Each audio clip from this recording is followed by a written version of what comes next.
Hey everyone, welcome back.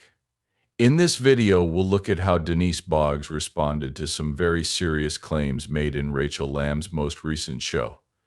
Rachel stood up for Pete and said Denise was lying. Now, Denise has spoken up to give her opinion, which includes important details that call Rachel's story into question. First, let's look at one of the main points of contention: Debbie Linhart's claimed exoneration. Rachel said on her show that Pete and his wife were cleared after meeting with forensic child psychologist Debbie Linhart. Denise strongly disagrees with this. She makes it clear that there was a session, but Debbie made it clear that she couldn't do a full evaluation because Pete wasn't cooperating and would only answer a few straight questions. In a private talk, Debbie is said to have told Denise that more sessions were needed to come to a decision. What did Denise say? Validation for professionals.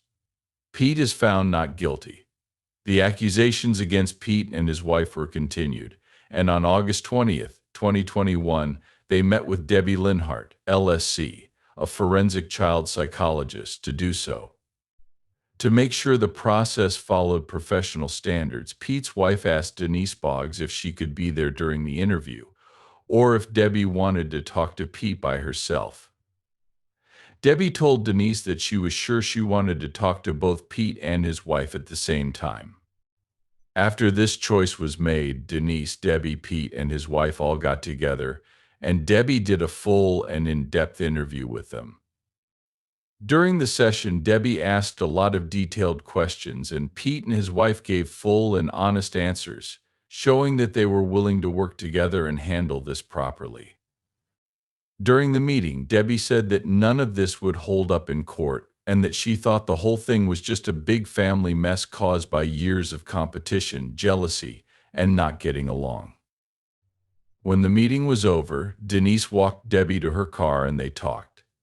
When Denise walked in, she told Pete and his wife that Pete was not guilty. "Did you say those words?" "Without a doubt not." "Not at all. Not at all. I mean, how could someone clear someone of something so bad in just one session?" Yes, and the issue was that it went on for a long time because Debbie would ask questions and Rachel would answer them. Debbie kept trying to get Pete to answer her questions, but that didn't work out. That was the talk when we got to the car. She said, "I wasn't even able to give a full evaluation because he didn't really answer one question himself," she said. She told them all I can't do anything afterwards. When I went back inside, they were obviously very upset because they didn't know what this would mean. What does this mean? It made me worry about them because there's no conclusion here at all. I guess I was telling them, I know this is hard, but you need to understand that there will need to be another, or maybe two more of these. In order to settle this, I was just trying to make them aware that this wasn't the only thing that was going on. Of course, they're all upset and stressed about what they just went through, but it wasn't the end by any means. Denise confirms what you heard. Debbie told her that Rachel made it hard for her to do a full study because Rachel answered most of the questions instead of letting Pete do it. Rachel said in her podcast that she texted her dad right away to let him know that Pete had been found not guilty. Denise was shocked to learn that Pete's wife had texted Marcus Lamb to say that Pete was not guilty. "It was easy for the Lamb family to trust you because you loved them, and Marcus did too." Yes, and yes, we knew the wife was upset, which is why she was nervous and asking questions during the session. But I had no idea that when I tried to calm them down a bit and let them know what was going to happen, she was thinking, "Oh, everything's fine," and then she texts Marcus. I didn't know she had texts, and I stood there with them both until they were ready to leave and told them. Now, nothing was settled here. Nothing. I said it again. In fact, I didn't know the text had been sent until I read this. That's right, you didn't know any of that. I didn't know that either. This is where the cover-up is. Can you see that? Okay, here's the lie. Marcus says that everything is clear on her own. According to Denise, she didn't know about these texts and was firm with Pete and his wife that they hadn't given her permission to read them. The texts may have made people feel better, but they were based on a mistake or false account of what Debbie Linhart found. Denise says that this misunderstanding was a big part of how false information spread in the family. Denise says that Rachel texted her dad to tell her to stop the investigation because he had been told that Pete was not guilty. This wasn't true, though, and it turned out to be what Rachel did to stop the probes. Pete's actions after the lesson are also very important. Denise says Pete kept asking her for written proof that she was innocent, even after she made it clear that she didn't have the power to do so. Denise remembers that he pressed her up until the day of Marcus Lamb's funeral, which she thought was very rude given the time. Pete even told me I should put it on business paper, which was a ridiculous idea. I said no because I knew it was wrong and not true. This is what Denise said about it. Mark and Joni then made plans for Denise to fly to Dallas to work on a way to get better. When you were here last, Ms. Denise, you told me that Pete kept coming to you 3 times to ask, "Can you clear me up? Correct me if I'm wrong." If Pete was found not guilty, why would he keep asking you that? I see what you mean. That's right. I understand. So he would ask me over and over because he wasn't found not guilty. I kept telling Pete, you need to meet with Ms. Debbie Linhart, who is a qualified professional counselor, when you get back. I'm not. Even more, he said, well, if you put it on business letterhead, it will count, right? I told them I couldn't do it, and that wouldn't work either. I don't have a license. No, that's what he really said, Ms. Denise, he said, but if you put it on business letterhead, it might work, which was not true at all. Would you say that he asked you to take part in a lie?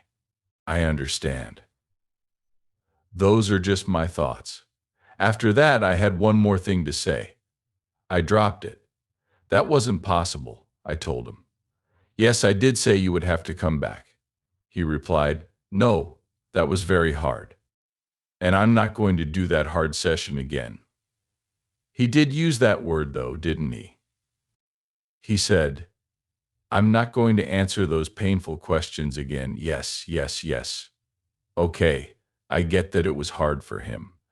Rachel is having a tough time. But now everyone is in pain. Yes, because no one has been found not guilty. Since there has been no permission. Because the right thing should have been done with it. Could you explain to me why Pete would bother you over and over again when you know you can't clear his name? Why doesn't he just go to the right person and get his name cleared? Right on. Yes, yes, I know it doesn't make sense. Because by the 3rd time I told you I already knew. I can't. Miss Denise, where were you the 3rd time? Probably the last time. Where were you at the time? Yes, this is the last time he had, and it was after the service. I went to Dallas to be there for the service. He then pulled me away, and I asked, okay, do you mean the same day as the funeral? Do you mean that the funeral just ended and it's now an hour later? Yes. And he wants to know? I don't remember how long it was. It looks like I was riding with them in their car. Okay, yes. Also, I don't remember. You think it was the same day, though? Yes, it was the same day. The same day. That's the most important thing. And asked, why don't you give it? I told them I couldn't. I said it again. I can't. I do not have a license. As I already told you, the only way to clear this up would be to meet up with Ms. Debbie Linhart again, since she was the one who first started asking questions. And the story would have to go on. Okay. After 38 months, Denise's worrisome change. The actions of Denise Boggs adds to this troubling story. By sharing private information about her clients, Denise not only broke secrecy rules, but she also skewed the story by changing her story over time. If Denise really thought Pete had done something wrong, why would she go to Dallas to help the family get along again? The things she did at the time show that she didn't think anyone was doing anything wrong, and her decision to talk about the disturbing details 38 months later seems more motivated by getting back at Daystar after their relationship ended than by a genuine desire for justice. There was no lie. It's clear what the facts are. Marcus and Joni were honest about everything. Pete has been honest and helpful the whole time, going above and beyond to deal with these false allegations. The truth comes out in Jonathan, Susie, Denise, and Debbie's stories, which keep changing and are at odds with each other. This whole situation is based on lies, trickery, and getting back at someone. The truth is clear. There was no lie. And this whole story is a terrible exaggeration of the truth. What Susie said to Julie Royce in her last words backs up everything we've been saying. Pete had nothing to do with this. It's not about letting their daughter go free. It's about going after Joni, putting Daystar down, and trying to unsee her. It's never been about truth or safety. It's always been about power and control. Also, I didn't know that Marcus's wife had texted him to say that Pete was no longer guilty. So now I'm trying over and over to get them to come back. Marcus thinks, oh, that makes sense, so that would even explain why I get a call later telling me to stop everything. Don't do anything else. Okay, I get it. I had no idea. Yes, I didn't know about the text to Marcus until today. It's also interesting that Jonathan and Susie didn't know. For this reason, we now know that Marcus and Joni were giving us fake information. That's why they hit so hard. He has been cleared. Now, I don't understand why you would think that someone could be cleared in just one meeting. There is one more meeting. From that point of view, it doesn't make sense. They were told this, though, so that's clear. Hence, what they said wasn't a lie, since I had already called it a lie. It wasn't a lie, though. Still, they didn't want anything to do with this essay about the child and the event at the beach. Marcus and Joni didn't really want this to happen. The day of the beach, they said it wasn't going to happen. This story shows how important it is to be open, responsible, and tell the truth. The testimony of Denise puts new light on what happened and makes it clear that more research needs to be done and the Lamb family needs to get along again. What do you think about this tense situation? Write your answer in the box below. Some of the missing pieces of this cover-up story have been found thanks to Rachel's podcast comment. Thanks for seeing it. If you thought this movie was interesting, please like, share, and subscribe to keep up with how the story is going.